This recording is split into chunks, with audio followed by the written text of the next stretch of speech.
ایک وفادار ملازم رات کے اندھیرے میں سیٹ کی تجوری خالی کر رہا تھا۔ سیٹ نے اسے رنگے ہاتھوں پکڑ لیا اور گولی مارنے لگا۔ ملازم نے خوفزدہ ہونے کی بجائے ایک شیطانی ہنسی ہنسی اور اپنی جیب سے ایک ویڈیو کال ملا کر سیٹ کو دکھا دی۔ اسکرین پر سیٹ کی بیٹی بندھی ہوئی تھی اور اس کے گرد ٹائم بم لگا ہوا تھا۔ ملازم نے کہا، یہ چوری نہیں ہے سیٹ، یہ اس گناہ کا تاوان ہے جو تم نے 20 سال پہلے میرے باپ کے ساتھ کیا تھا، اور اب دسمبر کی وہ رات کسی عام رات جیسی نہیں تھی، بلکہ یوں لگتا تھا جیسے قدرت خود کسی ہونے والے سانحے کا ماتم کر رہی ہو۔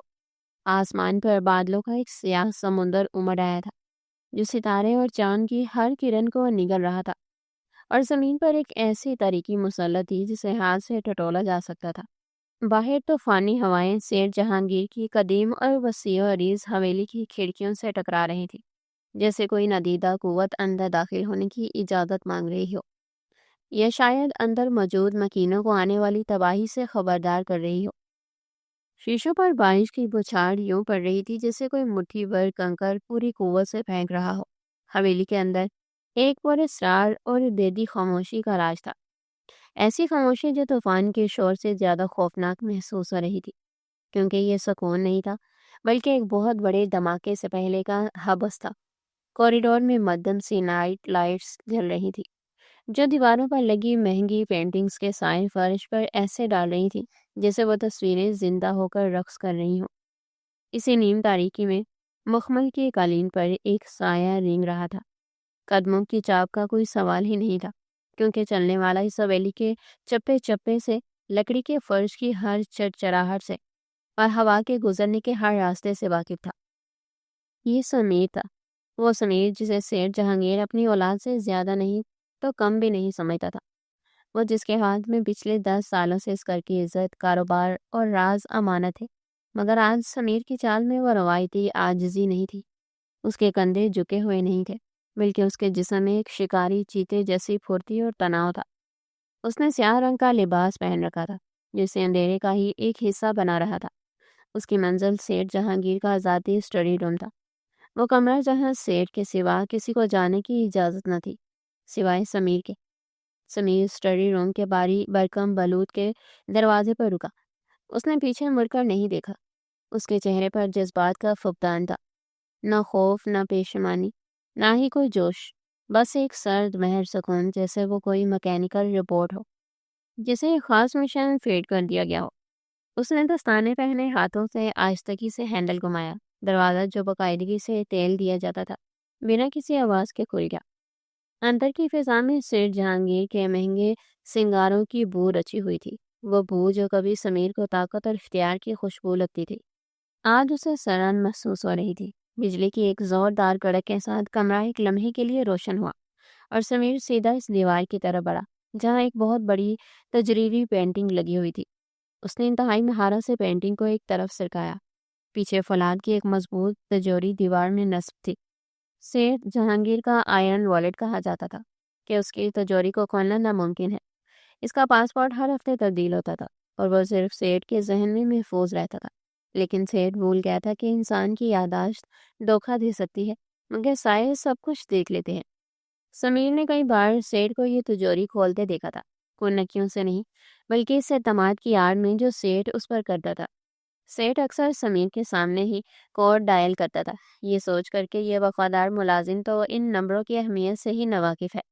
سمیر نے گہری سانس لی، اس کے دستانے پہنے ہاتھ تجوری کے ڈائل پر جم گئے۔ دائیں طرف 3 بار، بائیں طرف 2 بار، پھر دائیں 1 بار، کلک کلک کلک۔ یہ آوازیں اس طوفانی رات میں سمیر کے دل کی دھڑکنوں سے ہم آہنگ تھی۔ آخری ہنسا گھماتے ہی ایک باری آہنی آواز کے ساتھ لاک کھل گیا۔ سمیر نے تجوری کا ہینڈل نیچے کیا، دروازہ کھلا تو اندر ہیرے جواہرات، کرنسی کے بنڈلز اور سونے کے بسکٹوں کی چمک نے اندھیرے میں بھی اپنی موجودگی کا احساس دلایا۔ کروڑوں نہیں، اربوں کی ملکیت وہاں پڑی تھی۔ سمیر نے اپنی جیب سے ایک بڑا سیاہ بیگ نکالا، اس کے ہاتھ کانپ نہیں رہے تھے، حالانکہ ایک وفادار ملازم کے لیے یہ لمحہ موت سے بدتر ہونا چاہیے تھا، مگر سمیر کے لیے یہ لمحہ زندگی کا مقصد تھا۔ وہ تیزی سے لیکن سلیقے سے نوٹوں کی گڈیاں بیگ میں بڑھنے لگا۔ اس کے چہرے پر لالچ نہیں تھا، وہ ان نوٹوں کو ایسے اٹھا رہا تھا جیسے کوڑا کرکٹ اٹھا رہا ہو، جیسے ان کی ویلیو اس کے لیے کاغذ کے ٹکڑوں سے زیادہ نہ ہو۔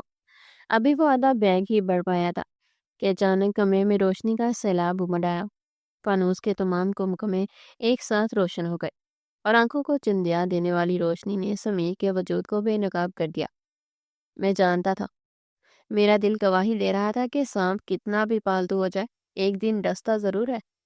ایک روبدار اور گزدار آواز کمرے میں گونجی۔ یہ آواز طوفان کی گرج سے زیادہ بھاری تھی۔ سمیر ساکت ہو گیا۔ اس نے بہت آہستگی سے مڑ کر دیکھا۔ دروازے پر سیٹھ جہانگیر کھڑا تھا۔ وہ اپنے نائٹ گاؤن میں تھا، مگر اس کا ہاتھ بالکل سیدھا تھا اور اس ہاتھ میں ایک جدید خودکار پستول تھا جس کی نال سیدھی سمیر کے ماتھے کا نشانہ لے رہی تھی۔ سیٹھ جہانگیر کی آنکھوں میں نیند نہیں تھی بلکہ شعلے تھے۔ ان شعلوں میں دکھ تھا، صدمہ تھا اور سب سے بڑھ کر اپنی انا کو پہنچنے والی ٹھیس تھی۔ سمیر، سیٹھ نے نام ایسے لیا جیسے منہ کا ذائقہ کڑوا ہو گیا ہو۔ میرے گھر کا بچہ، میرا دایاں بازو، میرا سایہ۔ 20 سال سمیر، 20 سال میں نے تمہیں پالا، سڑک سے اٹھا کر یہاں لایا، تمہیں تعلیم دی، تمہیں انسان بنایا، اپنی بیٹی کا محافظ بنایا، اور تم چور نکلے، وہ بھی اتنے گھٹیا کہ میری پیٹھ میں چھرا گھونپا۔ سیٹھ کا سانس پھول رہا تھا۔ پستول والا ہاتھ غصے کی شدت سے ہلکا سا لرزا، لیکن نشانہ نہیں ہٹا۔ سمیر وہیں کھڑا رہا تجوری کے پاس۔ اس کے چہرے پر ابھی بھی خوف کے آثار نہیں تھے۔ اس نے بیگ کو وہیں فرش پر چھوڑ دیا اور دھیرے سے اپنے ہاتھ اوپر اٹھا لیا، مگر سر نہیں جھکایا۔ اس نے سیٹھ کی آنکھوں میں آنکھیں ڈال کر دیکھا۔ یہ نظر سیٹھ کے لیے اجنبی تھی۔ یہ اس کے ملازم سمیر کی نظر نہیں تھی جو ہمیشہ نظریں جھکا کر جی سیٹھ جی کہتا تھا۔ یہ کسی اور کی نظر تھی، ایک برابری کرنے والے دشمن کی نظر۔ بولو، سیٹھ داڑا، زبان گنگ ہو گئی ہے کیا یا شرم سے مر گئے ہو؟ تم سوچ بھی نہیں سکتے کہ تم نے آج کیا کھویا ہے۔ میں نے وصیت میں تمہارے نام جائیداد کا حصہ لکھ رکھا تھا۔ بے وقوف آدمی، تم صرف چور نہیں بلکہ تم بدبخت بھی ہو۔ سیٹھ جہانگیر کا غصہ جنون کی حدوں کو چھو رہا تھا۔ اس نے سیٹھی کیس چھٹایا۔ میں پولیس کو نہیں بلاؤں گا، غداری کی سزا موت ہے اور یہ فیصلہ میں خود کروں گا۔ میں تمہیں یہیں اسی دولت کے ڈھیر پر گولی ماروں گا جس کے لیے تم نے اپنا زمین بیچا۔ کوئی نہیں پوچھے گا، سب جانتے ہیں کہ سیٹھ جہانگیر کے گھر میں چور گھسا تھا اور مارا گیا۔ سیٹھ کی انگلی ٹریگر پر دبنے لگی۔ موت سمیر سے صرف چند انچ کے فاصلے پر تھی۔ ماحول میں تناؤ اتنا بڑھ گیا کہ وقت تھم سا گیا، اور پھر عین اس لمحے جب سیٹھ فائر کرنے والا تھا، ایک عجیب و غریب واقعہ ہوا۔ سمیر مسکرایا۔ یہ مسکراہٹ معافی مانگنے والی نہیں تھی، یہ مسکراہٹ رحم کی بھیک مانگنے والی نہیں تھی، یہ ایک سرد، زہریلی اور شیطانی مسکراہٹ تھی جس نے سیٹھ جہانگیر کے وجود میں جرجری دوڑا دی۔ پھر وہ ہنسا، ایک دبی دبی ہنسی جو آہستہ آہستہ بلند ہوتی گئی، یہاں تک کہ وہ پاگلوں کی طرح ہنسنے لگا۔ تم ہنس رہے ہو؟ سیٹھ جہانگیر بوکھلا گیا۔ اس غیر متوقع رد عمل نے اسے الجھا دیا۔ موت سامنے کھڑی ہے اور تم ہنس رہے ہو؟ سمیر نے ہنسی روک کر ایک گہرا سانس لیا۔ اس کے چہرے سے ملازم کا نقاب پوری طرح اتر چکا تھا، اب وہاں صرف ایک شکاری تھا۔ موت؟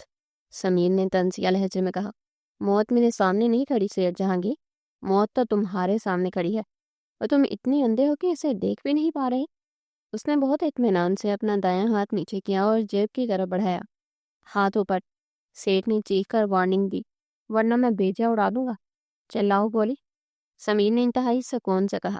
شوق سے چلاؤ، لیکن یاد رکھنا سیٹھ، اگر تمہاری گولی چلی تو دنیا کی کوئی طاقت اس دھماکے کو نہیں روک پائے گی جو تمہاری دنیا اجاڑ دے گا۔ سیٹھ تذبذب کا شکار ہو گیا۔ سمیر کا اعتماد بتا رہا تھا کہ یہ خالی دھمکی نہیں ہے۔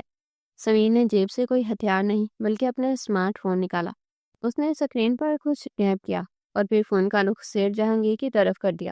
دیکھو سیٹھ، سمیر کی آواز اب برف کی طرح ٹھنڈی تھی، دیکھو اسے غور سے، یہ تمہاری دولت سے زیادہ قیمتی ہے نا؟ سیٹھ کی نظر موبائل کی اسکرین پر پڑی اور اس کے پیروں تلے سے زمین نکل گئی۔ اس کا پورا وجود لرز اٹھا۔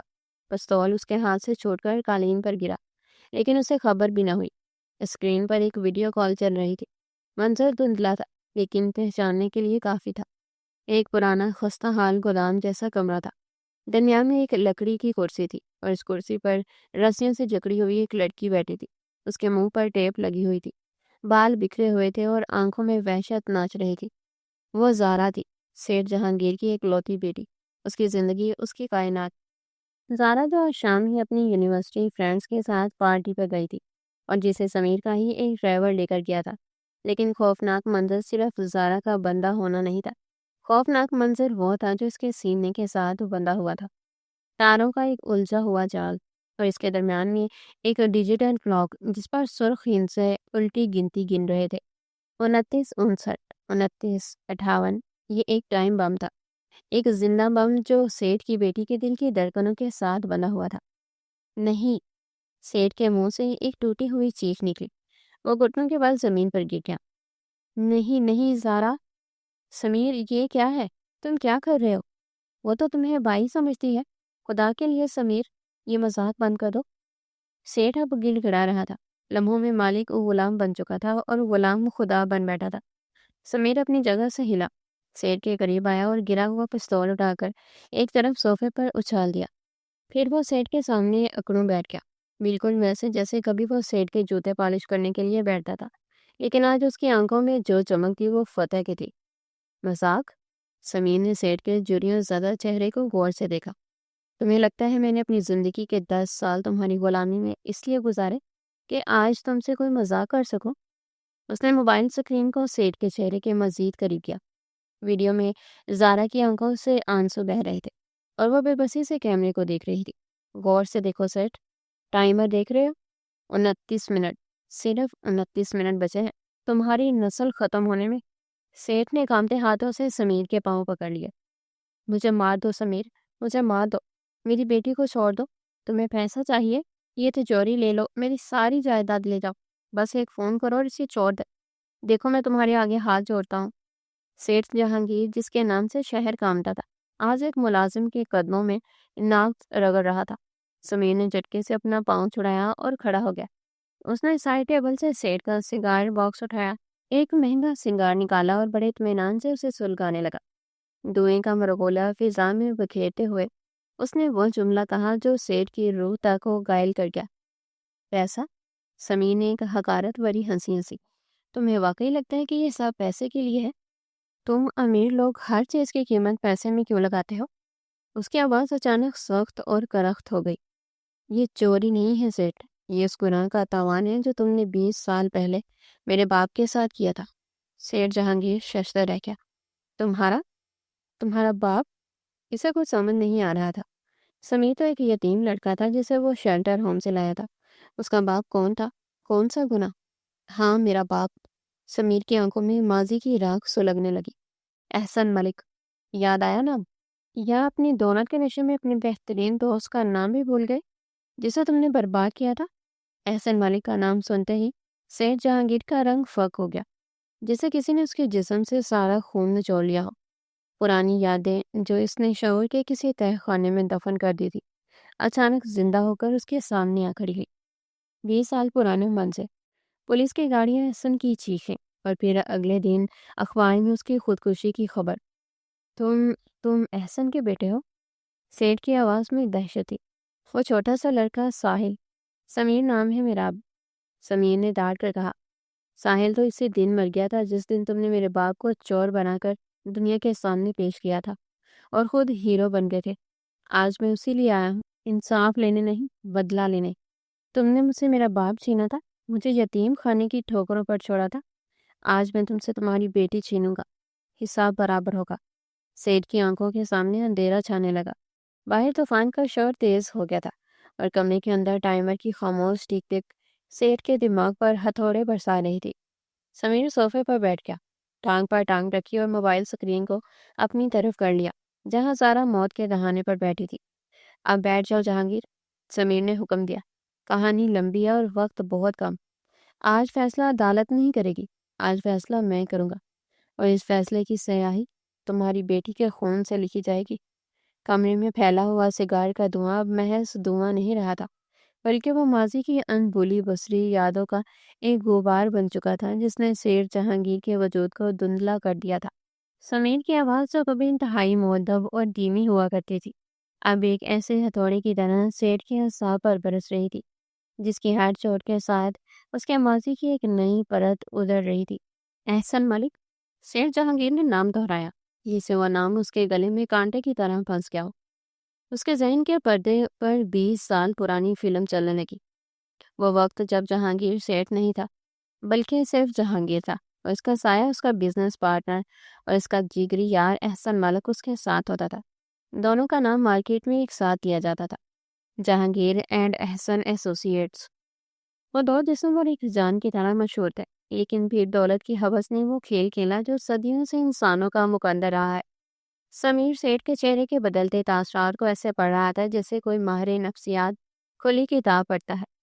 کیا سوچ رہے ہیں جہانگیر؟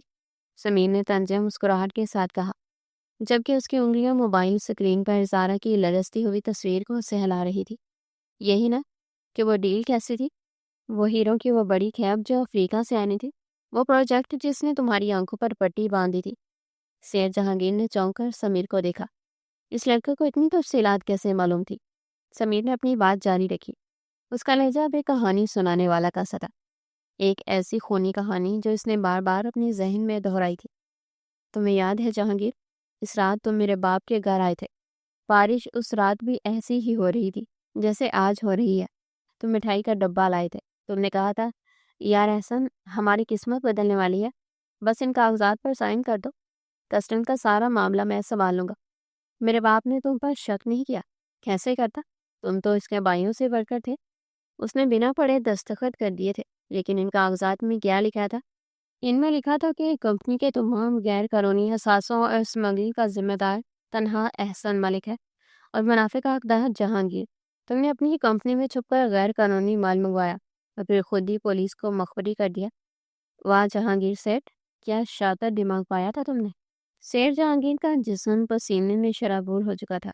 وہ انکار کرنا چاہتا تھا، وہ چیخنا چاہتا تھا کہ یہ جھوٹ ہے، لیکن وہ جانتا تھا کہ یہ وہ سچ ہے جسے وہ 20 سال سے اپنی ضمیر کے تہہ خانے میں قید کیے بیٹھا تھا۔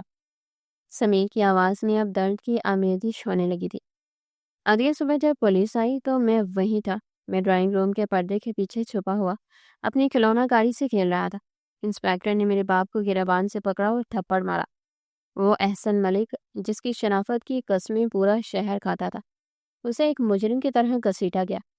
میں نے دیکھا تھا جہانگیر، میں نے دیکھا تھا کہ میرا باپ رو رہا تھا اور بار بار کہہ رہا تھا، جہانگیر کو بلاؤ، وہ سب سچ بتا دے گا، یہ غلط فہمی ہے۔ اور تم وہاں آئے تھے، تم باہر گیٹ پر اپنی نئی چمچماتی گاڑی میں بیٹھے تھے، اور جب پولیس میرے باپ کو ہتھ کڑی لگا کر لے جا رہی تھی تو تم نے شیشے سے دیکھ کر منہ موڑ لیا تھا۔ اس ایک لمحے نے میرے اندر کے معصوم ساحل کو مار ڈالا تھا۔ کمرے میں ایک ایسی اداسی چل رہی جو موت سے زیادہ سنگین تھی۔ سمیر کی آنکھوں میں آنسو نہیں تھے بلکہ صدیوں کی پیاس تھی۔ تمہیں پتہ ہے اس کے بعد کیا ہوا؟ سمیر نے سیٹھ کے قریب جا کر سرگوشی کی۔ میرا باپ جیل کی سلاخوں اور اپنی رسوائی کا بوجھ نہ سہ سکا۔ 3 دن بعد خبر آئی کہ اس نے جیل کے ٹوائلٹ میں اپنی ہی قمیض کا پھندا بنا کر خودکشی کر لی۔ لوگ کہتے ہیں خودکشی حرام ہے، لیکن میرے باپ کے لیے وہ خودکشی نہیں تھی، وہ اس شرم سے فرار تھا جو تم نے اس کے ماتھے پر تھوپی تھی۔ اور میری ماں، وہ صدمے سے پاگل ہو گئی، وہ سڑکوں پر تمہارا نام لے لے کر چیخنے لگی، اور ایک دن ٹریفک حادثے میں کچلی گئی۔ میں اکیلا رہ گیا، 7 سال کا ساحل دنیا کے اس بڑے میلے میں بالکل تنہا۔ سیٹھ جہانگیر نے اپنے کانوں پر ہاتھ رکھ لیا۔ بس کرو سمیر، میں مانتا ہوں مجھ سے غلطی ہوئی، میں بہک گیا تھا، میں نے توبہ کی تھی سمیر، میں نے خدا سے معافی مانگی تھی، میں نے یتیم خانوں میں کروڑوں روپے دیے ہیں تاکہ میرا گناہ دھل جائے۔ سمیر ایک وحشیانہ قہقہہ لگا کر ہنسا۔ غلطی؟ کروڑوں روپے؟ تم سمجھتے ہو کہ تم چند سکوں سے خون کے ڈبے دھو سکتے ہو؟ تم نے یتیم خانوں کو پیسہ دیا، لیکن کبھی اس یتیم خانے میں جان کر دیکھا جہاں میں پل رہا تھا؟ تمہیں پتہ ہے یتیم خانہ کیا ہوتا ہے جہانگیر؟ وہ جہنم ہوتا ہے جہاں بڑے بچے چھوٹے بچوں کے حصے کی روٹی چھین لیتے ہیں، جہاں سردیوں کی راتوں میں اوڑھنے کو کمبل نہیں ملتا تو ہم ایک دوسرے سے چپک کر سوتے تھے تاکہ جسم کی گرمی سے زندہ رہ سکیں۔ مجھے وہاں مجرم کا بیٹا کہا جاتا تھا۔ ہر روز مجھے یاد دلایا جاتا تھا کہ میرا باپ چور تھا، اسمگلر تھا۔ میں ہر روز روتا تھا، بھیک مانگتا تھا، لیکن پھر ایک دن میرے آنسو سوکھ گئے۔ اس دن میں نے فیصلہ کیا کہ میں روؤں گا نہیں، میں رلاؤں گا۔ میں نے وہاں اپنی شناخت مٹائی، ساحل مر گیا اور سمیر پیدا ہوا، ایک ایسا سمیر جس کا مقصد صرف ایک تھا، جہانگیر کی تباہی۔ سمیر نے اپنی جیب سے ایک پرانا مڑا توڑا سا کاغذ کا ٹکڑا نکالا اور سیٹھ کے سامنے لہرایا۔ یہ دیکھ رہے ہو؟ یہ میرے باپ کی لاش کی تصویر ہے۔ میں نے اسے 20 سال اپنے سینے سے لگا کر رکھا ہے۔ جب بھی میرا عزم کمزور پڑتا، جب بھی مجھے لگتا ہے کہ شاید مجھے معاف کر دینا چاہیے، میں اس تصویر کو دیکھتا اور میرے اندر کی آگ پھر سے بھڑک اٹھتی۔ شیر جہانگیر اب پوری طرح ٹوٹ چکا تھا۔ اس کا ماضی ایک دیو کی شکل اختیار کر کے اس کے سامنے کھڑا تھا۔ وہ اپنی دولت، اپنی طاقت، اپنا اثر و رسوخ سب کچھ بھول چکا تھا۔ اس وقت وہ صرف ایک مجرم تھا جس کی سزا کا وقت ہو چکا تھا۔ میں نے اپنی زندگی کے 10 سال تمہاری وفاداری میں کیوں گزارے، تمہیں پتہ ہے؟ سمیر نے سگار کا آخری کش لے کر اسے قالین پر مسل دیا۔ آسان نہیں تھا سیٹھ، تمہارے سامنے جھکنا، تمہارے حکم پر جی سر کرنا۔ کئی بار دل چاہتا تھا کہ جب تم گاڑی کی پچھلی سیٹ پر سو رہے ہو تو گاڑی کھائی میں گرا دو۔ کئی بار دل چاہا کہ تمہاری کھانے میں زہر ملا دو، لیکن یہ موت بہت آسان ہوتی۔ میں تمہیں ایسی موت نہیں دینا چاہتا تھا جس میں درد نہ ہو۔ میں چاہتا تھا کہ تم وہ سب کھو کر مرو جس کے لیے تم نے میرے باپ کو مارا۔ تمہاری عزت، تمہاری دولت اور تمہاری اولاد۔ میں نے 10 سال انتظار کیا، میں نے محنت کی، میں نے تمہارا اعتماد جیتا۔ میں زارا کا باڈی گارڈ بنا، اس کا ڈرائیور بنا، اس کا بھیا بنا۔ تمہیں پتہ ہے زارا مجھ سے کتنی محبت کرتی ہے؟ وہ مجھے اپنے سگے بھائیوں سے زیادہ مانتی ہے، اور آج وہی بھائی اس کی موت کا فرشتہ بنا ہوا ہے۔ یہ ہے میرا انصاف۔ گھڑی کی ٹک ٹک نے اچانک پھر سے توجہ کھینچ لی۔ ٹائمر پر اب صرف 15 منٹ باقی تھے۔ سمیر نے موبائل اٹھا کر سیٹ کو دکھایا۔ 15 منٹ جہانگیر، صرف 15 منٹ۔ تمہاری بیٹی ابھی زندہ ہے، سانس لے رہی ہے۔ سوچو اس کے دل پر کیا گزر رہی ہوگی۔ وہ سوچ رہی ہوگی کہ اس کا طاقتور باپ اسے بچا لے گا، لیکن وہ نہیں جانتی کہ اس کا باپ تو 20 سال پہلے ہی اپنی انسانیت کا سودا کر چکا تھا۔ سیٹھ جہانگیر نے گھٹنوں کے بل چلتے ہوئے سمیر کے پیر پکڑ لیے۔ سمیر، میری بچی کا کوئی قصور نہیں ہے، وہ معصوم ہے، اسے مت مارو۔ مجھے مار دو، میرے ٹکڑے کر دو، مجھے جلا دو، لیکن زارا کو چھوڑ دو۔ دیکھو میں تمہیں سب کچھ دینے کو تیار ہوں۔ میں ابھی وکیل کو بلاتا ہوں، ساری جائیداد تمہارے نام کر دوں گا۔ میں پولیس اسٹیشن جا کر اعتراف جرم کر لوں گا۔ میں دنیا کو بتا دوں گا کہ میں نے احسن کے ساتھ دھوکہ کیا تھا۔ بس میری بیٹی کو بخش دو۔ سمیر نے سیٹھ کو ٹھوکر مار کر پرے دھکیلا۔ بہت دیر ہو گئی ہے سیٹھ، بہت دیر۔ اعتراف جرم سے میرا باپ واپس نہیں آئے گا، جائیداد سے میرا بچپن واپس نہیں آئے گا۔ اور رہی بات زارا کے معصوم ہونے کی، تو میرا کیا قصور تھا؟ کیا میں معصوم نہیں تھا؟ کیا میری ماں معصوم نہیں تھی؟ قدرت کا قانون ہے جہانگیر، گیہوں کے ساتھ گن بھی پستا ہے۔ تمہارے گناہ کا بیج جو تم نے بویا تھا اب وہ تناور درخت بن چکا ہے، اور اس کے زہریلے پھل تمہاری اولاد کو کھانے پڑیں گے۔ سمیر کا چہرہ اس وقت جذبات سے عاری تھا، جیسے وہ پتھر کا ہو چکا ہو، لیکن اس کی آنکھوں کی گہرائی میں کہیں ایک قرب چھپا تھا۔ وہ زارا کو مارنا نہیں چاہتا تھا، لیکن انتقام کی آگ نے اس کی عقل کو اندھا کر دیا تھا۔ وہ خود کو سمجھا رہا تھا کہ یہ انصاف ہے، لیکن اس کا ضمیر اندر ہی اندر اسے ملامت کر رہا تھا۔ اس تضاد نے اس کی نفسیاتی حالت کو عجیب کر دیا تھا۔ وہ بیک وقت ظالم بھی تھا اور مظلوم بھی۔ سیٹھ جہانگیر نے جب دیکھا کہ گر گرانے کا کوئی فائدہ نہیں ہو رہا، اس کے اندر کا باپ جاگ اٹھا۔ وہ اچانک اٹھا اور سمیر پر جھپٹا۔ اس نے سمیر کا گلا پکڑنے کی کوشش کی، لیکن سمیر تو جوان اور توانا تھا، جبکہ سیٹھ بوڑھا اور کمزور۔ سمیر نے ایک ہی جھٹکے میں سیٹھ کو دور پھینکا۔ سیٹھ دیوار سے ٹکرایا اور گر گیا۔ خبردار جہانگیر، سمیر نے پستول اٹھا لیا، اگر تم نے دوبارہ ایسی حرکت کی تو میں یہیں گولی مار دوں گا، اور زارا وہاں بم سے اڑ جائے گی۔ دونوں طرف موت تمہارا انتظار کر رہی ہے۔ سکون سے بیٹھو اور دیکھو کہ مکافات عمل کیسے کام کرتا ہے۔ سیٹھ ہامتا ہوا زمین پر پڑا رہا، اس کی آنکھوں سے آنسو اور ناک سے خون بہہ رہا تھا۔ اس نے موبائل کی سکرین کی طرف دیکھا جہاں زارا اپنے ڈال ہو چکی تھی۔ شاید وہ بے ہوش ہو رہی تھی، یا شاید خوف نے اسے سن کر لیا تھا۔ ٹائمر پر 10 منٹ کا ہنسا چمکنے لگا۔ 10 منٹ، سمیر نے آہستہ سے کہا، آخری 10 منٹ۔ اپنی بیٹی کو آخری بار جی بھر کے دیکھ لو سیٹھ، یہ منظر تمہیں قبر تک یاد رہے گا، جیسے مجھے اپنے باپ کا لٹکا ہوا جسم یاد ہے۔ ماحول میں تناؤ اتنا شدید تھا کہ سانس لینا دشوار ہو رہا تھا۔ باہر طوفان اب تھم رہا تھا، لیکن کمرے کے اندر کا طوفان اپنے عروج پر تھا۔ سمیر کرسی پر بیٹھ گیا اور اس نے سیٹھ کو ایک عجیب سی پیشکش کی۔ چلو ایک کھیل کھیلتے ہیں جہانگیر، میں تمہیں ایک موقع دیتا ہوں۔ سیٹھ نے امید کی ایک کرن دیکھتے ہوئے سر اٹھایا۔ کیسا موقع؟ تم اپنی زندگی اور اپنی بیٹی کی زندگی میں سے کسی ایک کا انتخاب کرو۔ سمیر نے پستول کو انگلی پر گھماتے ہوئے کہا۔ اگر تم ابھی اسی وقت اس پستول سے خود کو گولی مار لو تو میں زارا کو چھوڑ دوں گا، میں بم کا کوڈ پولیس کو بتا دوں گا، لیکن اگر تم جینا چاہتے ہو تو زارا مرے گی۔ فیصلہ تمہارا ہے، تمہاری جان یا تمہاری بیٹی کی جان۔ کیا تم اتنی قربانی دے سکتے ہو جتنی میرے باپ نے دی تھی؟ یہ سوال نہیں تھا، ایک امتحان تھا سیٹھ جہانگیر کے لیے۔ یہ زندگی کا سب سے کٹھن لمحہ تھا۔ ایک طرف اس کی اپنی جان تھی، وہ زندگی جس سے وہ بے پناہ محبت کرتا تھا، وہ دولت اور شہرت جو اس نے اتنی محنت اور مکاری سے کمائی تھی، اور دوسری طرف زارا تھی۔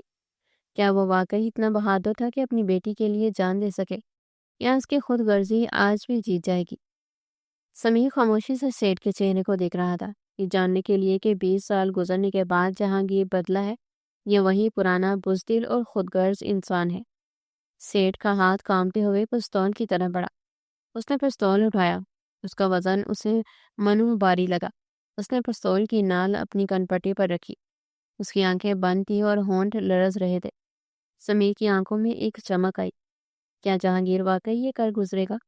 وقت ٹک ٹک کر رہا ہے سیٹھ، سمیر نے یاد دلایا۔ سیٹھ نے ٹریگر پر اپنی انگلی رکھی، اس کا پورا جسم پسینے میں نہایا ہوا تھا۔ موت اتنی قریب کبھی نہیں آئی تھی، لیکن پھر عین اسی لمحے موبائل فون پر ایک آواز آئی، ایک کمزور ٹوٹی ہوئی آواز، پاپا۔ یہ زارا تھی، اسے ہوش آ گیا تھا۔ پاپا مت روئیں۔ اس آواز نے کمرے کے جمے ہوئے ماحول کو توڑ دیا۔ سیٹھ نے آنکھیں کھولی اور اسکرین کو دیکھا۔ زارا کی آواز میں درد تھا، لیکن وہ ہوش میں تھی۔ سمیر بھی چونک گیا۔ زارا نے بم کی طرف نہیں دیکھا، اس نے کیمرے میں دیکھ کر گویا سمیر کی آنکھوں میں آنکھیں ڈال کر کہا، سمیر بھیا، مجھے پتا ہے آپ وہاں ہیں، میں آپ کی سانسوں کی آواز پہچان سکتی ہوں۔ آپ ایسا نہیں کر سکتے، آپ تو میری حفاظت کرتے تھے، آپ نے مجھے سائیکل چلانا سکھایا تھا، یاد ہے؟ جب میں گر گئی تھی تو آپ نے میرا زخم دھویا تھا۔ آج آپ مجھے کیسے مار سکتے ہیں بھیا؟ سمیر کا دل جو نفرت کے پتھر میں کہتا اس ایک جملے سے لرز اٹھا۔ وہ یادیں، وہ 10 سال جو اس نے انتقام کے لیے گزارے تھے، ان میں محبت کے کچھ پل بھی شامل ہو گئے تھے جنہیں وہ نظر انداز کر رہا تھا۔ زارا کی معصومیت اس کے انتقام کی دیوار میں درار ڈال رہی تھی۔ وہ خود سے لڑنے لگا، کیا وہ واقعی ایک معصوم کو مار کر اپنے باغ کی روح کو سکون پہنچا پائے گا، یا وہ خود ایک دوسرا جہانگیر بن جائے گا؟ اس کشمکش نے اسے ذہنی طور پر مفلوج کر دیا تھا، لیکن ٹائمر بے رحم تھا۔ صرف 5 منٹ، فیصلہ کرنے کا وقت ختم ہو رہا تھا۔ بند کرو یہ بکواس، سمیر اچانک چیخا، جیسے وہ خود کو یقین دلا رہا ہو۔ یہ جذباتی باتیں مجھے نہیں روک سکتی زارا، تمہارے باپ نے میرے جذبات کا قتل کیا تھا۔ لیکن اس کی آواز میں وہ پہلے والی کاٹ نہیں رہی تھی۔ اس کا ہاتھ جس نے پستول تھاما ہوا تھا اب لرز رہا تھا۔ ماضی کا نسور اور حال کی حقیقت آمنے سامنے کھڑے تھے۔ ایک طرف 20 سال کا انتقام تھا اور دوسری طرف ایک معصوم کی زندگی، اور درمیان میں سمیر کھڑا تھا جس کے ہاتھ میں دونوں کی ڈور تھی۔ کمرے میں وجود ہو کا عالم اب وحشت ناک صورت اختیار کر چکا تھا، جہاں موت اور زندگی کے درمیان فاصلہ صرف چند منٹوں اور ایک فیصلے کی دوری پر محیط تھا۔ فضا میں پھیلی ہوئی خاموشی ایسی تھی جیسے قبرستان کی رات ہو، مگر اس خاموشی کو موبائل کی سکرین سے آنے والی ایک لرزتی آواز نے کرچی کرچی کر دیا تھا۔ زارا کا چہرہ ہنسوں سے تر تھا، اور اس کی آواز جو کبھی سمیر کے لیے سب سے زیادہ سکون کا باعث ہوا کرتی تھی، اب اس کے اعصاب پر آڑی کی طرح چل رہی تھی۔ سمیر بھیا، زارا نے پھر پکارا، اور اس بار اس کی آواز میں مزید ٹوٹ پھوٹ تھی۔ اس کے لہجے میں موت کا خوف بھی تھا اور ایک امان بھی جو شاید اب ٹوٹنے والا تھا۔ میری طرف دیکھیں، پلیز میری طرف دیکھیں، کیا میں آپ کی گڑیا نہیں ہوں؟ آپ تو کہتے تھے کہ اگر دنیا میں سب مجھے چھوڑ دیں گے تب بھی سمیر بھیا میرا سایہ بن کر میرا ساتھ دیں گے۔ آج آپ ہی مجھے مار رہے ہیں۔ آپ نے تو کہا تھا کہ بھائی کبھی بہنوں کو تکلیف نہیں دیتے۔ سمیر نے دانت بیچ لیا۔ اس کے ماتھے پر ابھرنے والی نیلی رگیں اس شدید ذہنی دباؤ کی عکاسی کر رہی تھی جو اس وقت اس کے دماغ کو معاف کر رہا تھا۔ اس کے اندر ایک لاوا پک رہا تھا جو پھٹنے کے لیے بےتاب تھا۔ اس نے موبائل کا رخ موڑنے کی کوشش کی تاکہ وہ زارا کو نہ دیکھ سکے، تاکہ اس کی معصومیت اس کے انتقام کی راہ میں دیوار نہ بن جائے، تاکہ اس کا وہ عزم کمزور نہ پڑے جسے اس نے 20 سال اپنے خون سے سینچا تھا۔ لیکن اس کے ہاتھ نے بغاوت کر دی، وہ چاہ کر بھی نظریں نہیں ہٹا سکا۔ کیونکہ اسکرین پر نظر آنے والی لڑکی محض سیٹھ جہانگیر کی بیٹی نہیں تھی، بلکہ وہ اس کی اپنی زندگی کے گزشتہ 10 سالوں کا حاصل بھی تھی، جسے اس نے اسکول چھوڑا تھا، جسے یونیورسٹی سے پک کیا تھا، جس کے ہر نخرے کو اس نے ایک شفیق بڑے بھائی کی طرح اٹھایا تھا۔ وہ یہ سوچ کر اس گھر میں داخل ہوا تھا کہ وہ دشمن کی بیٹی ہے اور اسے استعمال کرے گا، لیکن 10 سال کے طویل عرصے نے غیر محسوس طریقے سے خون کے رشتوں سے زیادہ مضبوط جذباتی رشتے بن دیے تھے۔ انتقام کی آگ اپنی جگہ دہک رہی تھی، لیکن انسانیت کی راکھ ابھی پوری طرح ٹھنڈی نہیں ہوئی تھی، اور یہی وہ مکان تھا جہاں سمیر کا اندرونی وجود 2 حصوں میں تقسیم ہو رہا تھا۔ ایک طرف ساحل تھا جو اپنے باپ کی محبت کا قرض چکانا چاہتا تھا، اور دوسری طرف سمیر تھا جو زارا کا بھائی تھا۔ ٹائمر پر 4 منٹ باقی تھے اور وقت ریت کی طرح مٹھی سے پھسل رہا تھا۔ ہر گزرتا ہوا سیکنڈ سمیر کے دل پر ہتھوڑے کی طرح برس رہا تھا۔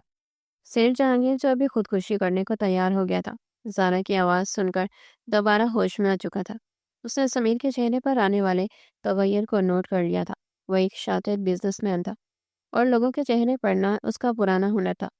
وہ سمجھ گیا تھا کہ سمیر کا دل پتھر کا ہو سکتا ہے، لیکن وہ لوہا نہیں ہے۔ اس میں درار پڑ سکتی ہے۔ اگر اسے صحیح جگہ چوٹ لگائی جائے تو شاید بازی پلٹ سکتی ہے۔ دیکھو سمیر، سیٹھ نے نرمی سے اور بہت احتیاط سے کہا، جیسے کسی بارودی سرنگ پر قدم رکھ رہا ہو۔ اس کی آواز میں اب وہ رعب نہیں تھا، بلکہ ایک باغ کی لاچاری تھی۔ میری بچی سچ کہہ رہی ہے، تم قاتل نہیں ہو سمیر۔ میں نے تمہیں 10 سال دیکھا ہے، تم سے زیادہ نرم دل انسان میں نے نہیں دیکھا۔ تم تو زخمی پرندوں کی بھی مرہم پٹی کرتے تھے۔ تم احسن ملک کے بیٹے ہو۔ احسن ایک شریف اور خدا ترس انسان تھا، اس نے کبھی چیونٹی کو بھی نقصان نہیں پہنچایا تھا۔ اگر آج تم نے زارا کو مار دیا تو تم احسن کے بیٹے نہیں رہو گے، بلکہ تم جہانگیر کے بیٹے بن جاؤ گے۔ تم وہی بن جاؤ گے جس سے تم نفرت کرتے ہو، تم ظالم بن جاؤ گے۔ اور یاد رکھنا سمیر، ظلم کے خلاف لڑتے لڑتے اگر انسان خود ظالم بن جائے تو یہ ظالم کی سب سے بڑی فتح ہوتی ہے۔ کیا تم اپنی ماں کی روح کو یہ تحفہ دینا چاہتے ہو؟ ایک معصوم بچی کا خون؟ کیا جب تم اوپر جاؤ گے تو اپنے باپ سے نظریں ملا پاؤ گے؟ سمیر نے ایک وحشیانہ چیخ ماری اور میز پر رکھا ہوا قیمتی کرسٹل کا گلدان اٹھا کر دیوار پر دے مارا۔ شیشے کے ہزاروں ٹکڑے پورے کمرے میں بکھر گئے، جیسے سمیر کا اپنا وجود بکھر گیا ہو۔ چپ رہو، تم میرے باپ کا نام اپنی گندی زبان سے مت لو۔ وہ ہانپ رہا تھا، اس کی آنکھیں سرخ انگارہ ہو رہی تھی۔ تم مجھے اخلاقیات کا درس دے رہے ہو؟ تم جس نے اخلاقیات کا جنازہ 20 سال پہلے نکال دیا تھا۔ تم نے میرے باپ کی شرافت کا فائدہ اٹھایا تھا، تم نے اس کی دوستی کو بیچا تھا۔ تب کہاں تھا تمہارا ضمیر؟ تب تمہیں یاد نہیں آیا کہ احسن بھی کسی کا باپ ہے؟ تب تمہیں وہ 7 سال کا سال یاد نہیں آیا جو یتیم خانے کی ٹھنڈے فرش پر روتا تھا؟ سمیر کا سانس پھول رہا تھا، لیکن سیٹھ کے الفاظ اپنا زہریلا کام کر گئے تھے۔ سمیر کے ذہن میں خوفناک جنگ چھڑ چکی تھی۔ ایک طرف اس کے باپ کی لاش تھی، وہ ذلت، وہ بھوک، وہ تنہائی جو اس نے برداشت کی تھی، یتیم خانے کے وہ دن جب اسے چور کا بیٹا کہہ کر پکارا جاتا تھا۔ وہ دوسری طرف زارا کی معصومیت تھی جو اسے پکار رہی تھی۔ اس کے کانوں میں اس کی ماں کی چیخیں بھی گونج رہی تھی جو سڑکوں پر دیوانہ وار پھرتی تھی، اور زارا کی سسکیاں بھی جو اس وقت موت کے منہ میں تھی۔ ماضی اور حال کا یہ ٹکراؤ اسے پاگل کر رہا تھا۔ اسے لگ رہا تھا کہ اس کا سر پھٹ جائے گا۔ ٹائمر 3 منٹ، گھڑی کی ہر ٹک ٹک اس کے دل کی دھڑکن کے ساتھ ہم آہنگ ہو چکی تھی۔ زارا کی آواز اب بہت دھیمی ہو گئی تھی، شاید وہ ہمت ہار رہی تھی، یہ خوف سے اس کا گلا بند ہو رہا تھا۔ سمیر بھیا، مجھے ڈر لگ رہا ہے، یہاں بہت اندھیرا ہے، مجھے بچا لیں، مجھے نہیں مرنا، مجھے گھر آنا ہے۔ اس جملے نے سمیر کے اندر کچھ توڑ دیا۔ گھر آنا ہے، یہ وہی جملہ تھا جو سمیر نے یتیم خانے کی پہلی رات وارڈن سے بولا تھا جب وہ روتے ہوئے سو گیا تھا کہ اسے گھر جانا ہے، لیکن اس کا کوئی گھر نہیں تھا، اس کا گھر نیلام ہو چکا تھا۔ آج وہ زارا کو بھی اسی بے گھر ہونے کے احساس، اسی موت کے خوف سے دوچار کر رہا تھا۔ کیا بدلہ یہی ہوتا ہے کہ مظلوم ظالم بن جائے؟ کیا انصاف کا مطلب یہ ہے کہ ایک بے گناہ کو سزا دی جائے؟ کیا وہ زارا کو مار کر سکون پا سکے گا؟ یہ ساری زندگی زارا کی چیخیں اس کا پیچھا کریں گی؟ سمیر نے ایک جھٹکے سے ہاتھ میں تھاما ہوا پستول صوفے پر پھینک دیا۔ اس کا سانس تیز چل رہا تھا، پسینہ اس کی آنکھوں میں جا رہا تھا۔ اور نمکین پانی اس کی بصارت کو دھندلا رہا تھا۔ وہ تیزی سے موبائل کی طرف جھکا۔ اس نے زارا کی آنکھوں میں دیکھا۔ ان آنکھوں میں اسے سیٹھ جہانگیر کی مکاری نظر نہیں آئی، بلکہ وہاں اسے اپنا بچپن نظر آیا، ایک خوفزدہ بچہ جو رحم کی بھیک مانگ رہا ہے، وہ بچہ جو 20 سال سے انصاف کا منتظر تھا۔ نہیں، سمیر ہڑبڑایا۔ اس کی آواز اس کے کانوں کو اجنبی لگی۔ میں تم نہیں بنوں گا جہانگیر، میں تم نہیں بنوں گا۔ میں درندہ نہیں ہوں، میں انسان ہوں، اور انسان کمزور ہو سکتا ہے مگر ظالم نہیں۔ اس نے تیزی سے فون کی پیڈ پر انگلیاں چلانا شروع کی۔ سیٹھ جہانگیر کی آنکھوں میں امید کی ایک مدھم سی شمع روشن ہوئی۔ اسے یقین نہیں آ رہا تھا کہ معجزہ ہونے والا ہے۔ کیا کر رہے ہو سمیر؟ کیا کر رہے ہو؟ وہ دیوانہ بار آگے بڑھا۔ وہیں رکو۔ سمیر نے ہاتھ کے اشارے سے اسے روکا۔ اس کی آواز میں ایک ایسا حکم تھا کہ سیٹھ کے قدم جم گئے۔ ایک لفظ مت بولنا ورنہ میرا دماغ پھر گم جائے گا اور میں کچھ نہیں کر پاؤں گا۔ سمیر کی انگلیاں کانپ رہی تھی، لیکن اس کا ارادہ اب اٹل تھا۔ اس نے بم کا ڈی ایکٹیویشن کوڈ ملانا شروع کیا۔ یہ کوڈ کوئی عام رینڈم نمبر نہیں تھا، یہ اس تاریخ کا کوڈ تھا جس دن اس کے باپ نے خودکشی کی تھی، 19 اپریل 2004۔ یہ وہ منحوس تاریخ تھی جسے وہ اپنی زندگی سے مٹانا چاہتا تھا، اور آج وہ اسی تاریخ کو زندگی بچانے کے لیے استعمال کر رہا تھا۔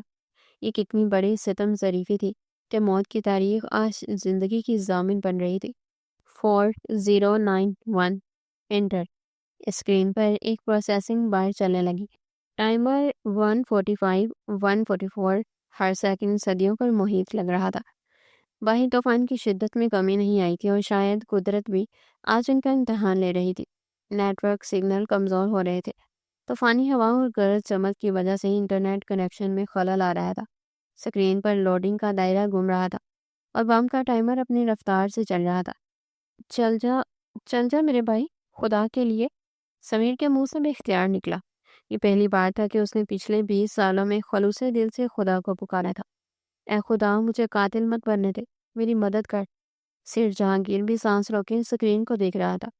وہ دونوں جو ایک دوسرے کے جانی دشمن تھے، جو ایک دوسرے کی جان کے پیاسے تھے، اس وقت ایک ہی دعا مانگ رہے تھے۔ دونوں کا مقصد ایک تھا، زارا کی زندگی۔ ویڈیو کال میں زارا کی آنکھیں بند تھی، وہ شاید کلمہ پڑھ رہی تھی۔ اسے موت اپنے قریب محسوس ہو رہی تھی۔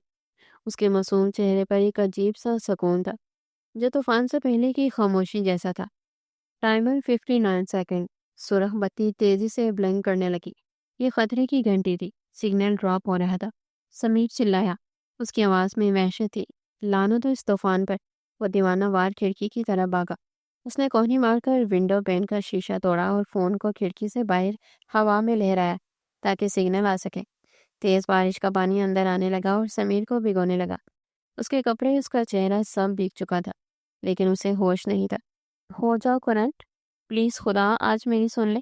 میں نے کبھی تجھ سے کچھ نہیں مانگا، آج ایک زندگی مانگ رہا ہوں۔ اسکرین پر کنیکٹنگ کا دائرہ گھوم رہا تھا، اور نیچے ٹائمر چل رہا تھا۔ 30 سیکنڈ، 20 سیکنڈ۔ سیٹھ جہانگیر زمین پر سجدے میں گر گیا اور زور زور سے رونے لگا۔ وہ شخص جس نے کبھی کسی کے آگے سر نہیں جھکایا تھا، آج خاک پر ناک رگڑ رہا تھا۔ یا اللہ، میری بچی کو بچا لے، میری جان لے لے، میری دولت لے لے، میرا سب کچھ لے لے، لیکن اسے بچا لے۔ میں گناہ گار ہوں، مجھے سزا دے، اس معصوم کو نہیں۔ 10 9 8۔ سمیر کی آنکھوں میں وحشت اتر آئی۔ کیا اس کا انتقام اس کے کنٹرول سے باہر ہو گیا تھا؟ کیا وہ جیت کر بھی ہار جائے گا؟ کیا قدرت اسے معاف کرنے کا موقع بھی نہیں دے گی؟ 5 4 3۔ سمیر نے آنکھیں بند کر لی۔ اسے دھماکے کی آواز کا انتظار تھا۔ 2۔ اور پھر ٹرن۔ ایک ہلکی سی بیپ ہوئی اور ٹائمر 2 پر آ کر رک گیا۔ ایک لمبی خوفناک بیپ کے بعد اسکرین پر سبز بتی جل اٹھی اور ایک پیغام نمودار ہوا: سسٹم ڈسارمڈ۔ کمرے میں ایک گہری، باری اور طویل خاموشی چھا گئی، ایسی خاموشی جس میں صرف بارش کی آواز اور 2 انسانوں کے ہانپنے کی آوازیں باقی رہ گئی تھی۔ سمیر وہیں کھڑکی کے پاس دیوار کے سہارے نیچے بیٹھ گیا۔ اس کے جسم سے ساری طاقت نچر چکی تھی۔ موبائل اس کے ہاتھ سے چھوٹ کر قالین پر گر گیا۔ اس نے اپنے دونوں ہاتھوں سے اپنا چہرہ چھپا لیا اور ایک عجیب سی آواز نکالی جو ہنسی اور رونے کا امتزاج تھی۔ اس کے کندھے لرز رہے تھے۔ وہ بچ گیا تھا، زارا بچ گئی تھی، لیکن سب سے بڑھ کر سمیر کی انسانیت بچ گئی تھی۔ اس نے اپنے باپ کے قاتل کو شکست دے دی تھی، لیکن اس نے اپنے باپ کی تربیت کو ہارنے نہیں دیا تھا۔ اس نے ثابت کر دیا تھا کہ احسن ملک کا خون غدار نہیں ہو سکتا۔ چند لمحوں بعد دور سے پولیس کے سائرن کی آوازیں آنے لگی۔ یہ آوازیں قریب آتی جا رہی تھی۔ یہ وہی پولیس تھی جسے سمیر نے خود اطلاع دی تھی تاکہ سیٹھ جہانگیر کا کھیل ختم ہو سکے۔ سیٹھ جہانگیر نے سر اٹھایا۔ اس کا چہرہ آنسوؤں، دھول اور پسینے سے ہٹا ہوا تھا۔ اس نے ناقابل یقین نظروں سے موبائل کی اسکرین کو دیکھا جہاں ٹائمر رکا ہوا تھا اور زارا زندہ تھی۔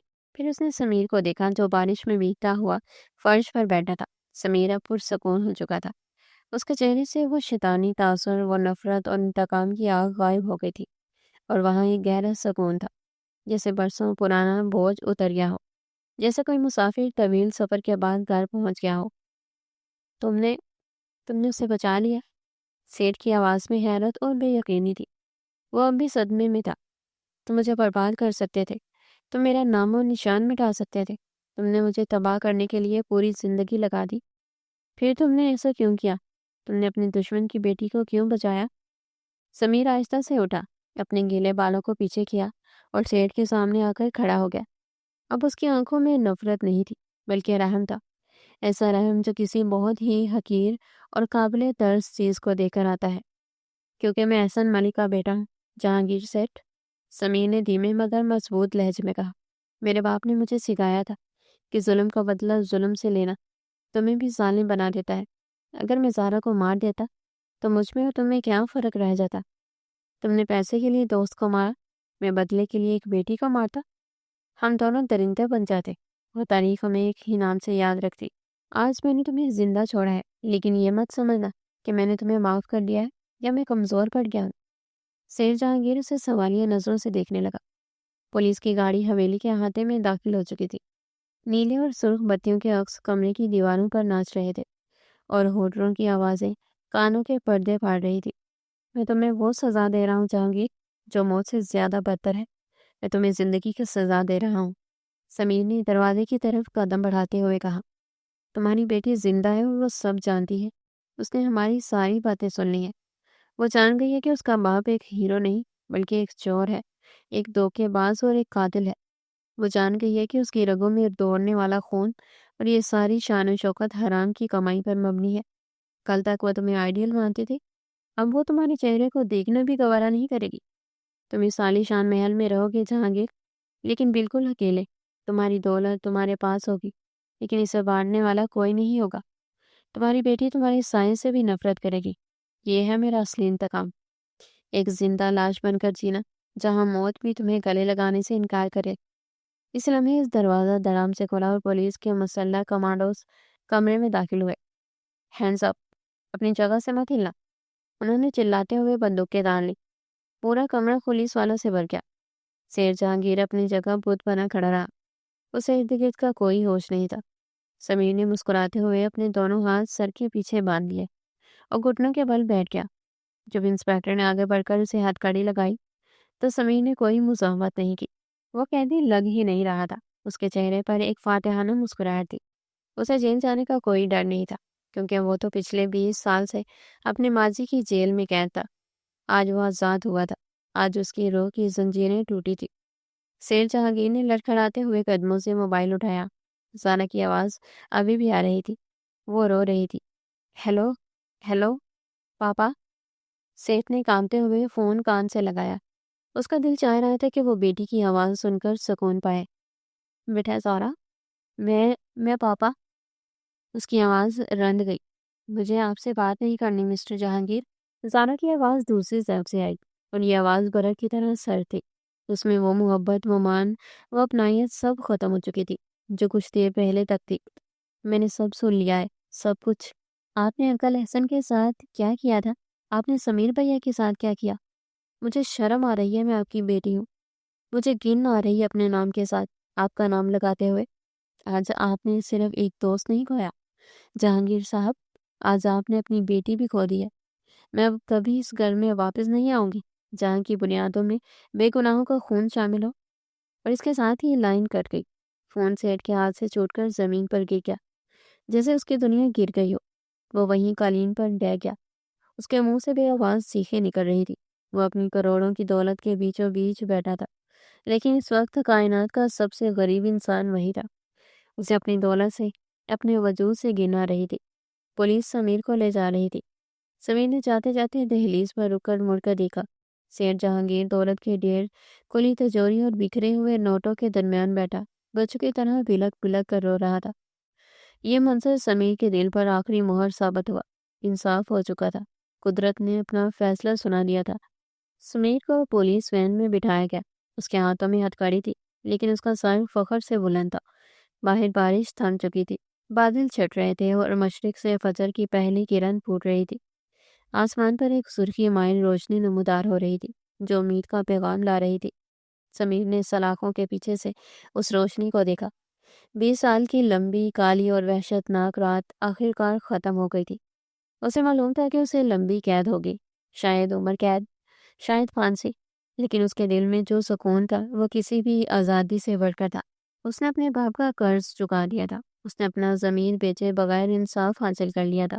اس نے برائی کو اچھائی سے شکست دی تھی۔ گاڑی چل پڑی اور سمیر نے آنکھیں بند کر لی۔ ٹھنڈی ہوا اس کے چہرے کو چھو رہی تھی۔ اس کے لبوں پر ایک جملہ تھا جو صرف وہ سن سکتا تھا۔ اب سکون سے سو جاؤ بابا، حساب بے باک ہوا، تمہارا بیٹا ہارا نہیں ہے۔ اور پیچھے سے عالیشان حویلی میں سیٹھ جہانگیر اپنی بے پناہ دولت کے باوجود تنہا رہ گیا تھا۔ دیوار پر لگی قدیم گھڑی کی ٹک ٹک اسے ہر لمحہ یاد دلا رہی تھی کہ وقت کبھی لوٹ کر نہیں آتا۔ گزرا ہوا وقت اور کیے ہوئے گناہ انسان کا پیچھا قبر تک نہیں چھوڑتے۔ یہ کہانی صرف انتقام کی نہیں تھی، یہ مکافات عمل کی ایک ایسی عبرت ناک داستان تھی جس نے ثابت کر دیا کہ انسان دوسروں کے لیے جو گڑھا کھودتا ہے آخر کار اس میں خود ہی گرتا ہے۔ اور اصل فتح دشمن کو جسمانی طور پر مارنے میں نہیں، بلکہ اپنے اندر کے انسان کو زندہ رکھنے میں ہے۔ اور بے شک گناہ کا قرض ایک نہ ایک دن چکانا ہی پڑتا ہے، چاہے وہ 20 سال بعد ہی کیوں نہ ہو۔